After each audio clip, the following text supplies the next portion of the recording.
OBC नाही असा, हा ओबीसीत समाविष्ट होणार नाही अशा प्रकारची काळजी त्या GR मध्ये घेतलेली आहे। आणि वडेट्टीवारांना तर बोलायचा अधिकारच नाही। याचं कारण ओबीसी समाजाकरता जे काही केलंय ते आमच्या सरकारनेच केलंय।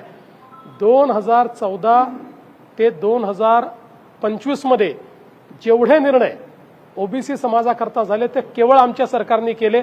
ओबीसीचं वेगळं मंत्रालय आणणारे आम्ही, ओबीसी करता योजना तयार करणारे आम्ही, महाज्योती तयार करणारे आम्ही, या ठिकाणी 42 हॉस्टेल ओबीसी करता देणारे आम्ही, आणि सगळ्यात महत्त्वाचं की उद्धव ठाकरेंच्या सरकारने ओबीसीचं घालवलेलं राजकीय आरक्षण हे परत आणणारे आम्ही, आणि पूर्ण 27% पूर्ण ओबीसीचं आरक्षण परत आणणारं आमचं सरकार आहे।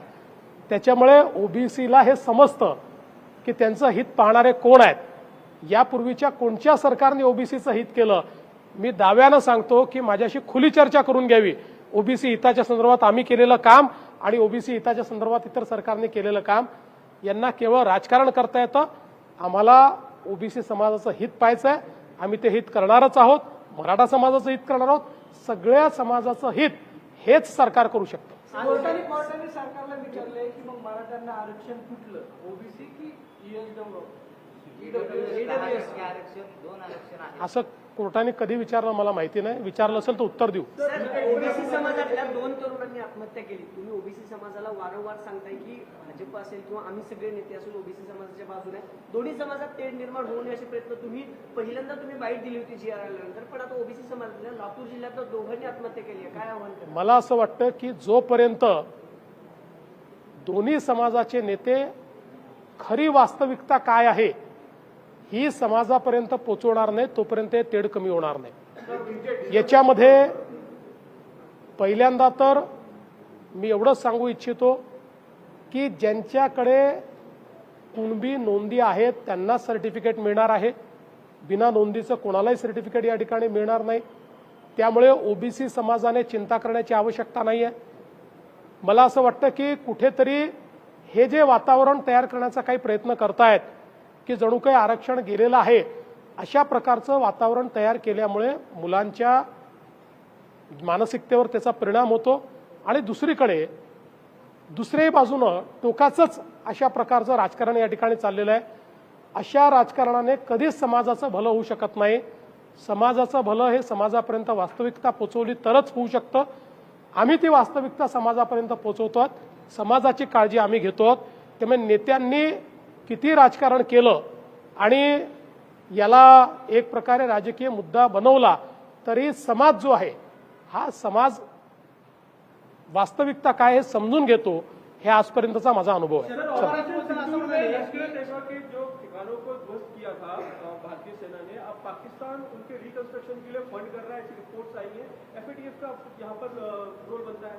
देखिए, मुझे ऐसा लगता है कि अगर पाकिस्तान उसको फंड करने की कोशिश करेगा तो भारत ये अंतर्राष्ट्रीय स्तर पर उनके ऊपर सैंक्शंस लगे इस प्रकार की मांग जरूर करेगा। लेकिन ये जो मुद्दा है, इस मुद्दे के ऊपर आधिकारिक तौर पर भारत सरकार ही बोल सकती है, मैं इस पर आधिकारिक तौर पर नहीं बोल सकता। हाँ, डीजे मुक्तीचं चालू आहे, सोलापूरमध्ये लोकांनी केलं, पुण्यात सुद्धा मोहीम चालू आहे, म्हणजे सह्यांची मोहीम झाली आहे। मुंबईत या लोकांना त्रास होतोय, ज्येष्ठांपासून लहानांपासून सर्वांना, तर सरकारची भूमिका काय आहे? सरकारची भूमिका याच्यामध्ये डीजे मुक्तीचीच भूमिका आहे। आपण मोठ्या प्रमाणात तुम्ही बघितलं असेल तर या गणेशोत्सवातही डीजे वाजवणाऱ्यांची संख्या ही कमी होती, ती जवळपास महानगरांमध्ये आपण बंदच केल्यासारखी होती। काही ठिकाणी आपण त्याच्यावर कारवाई केली आहे।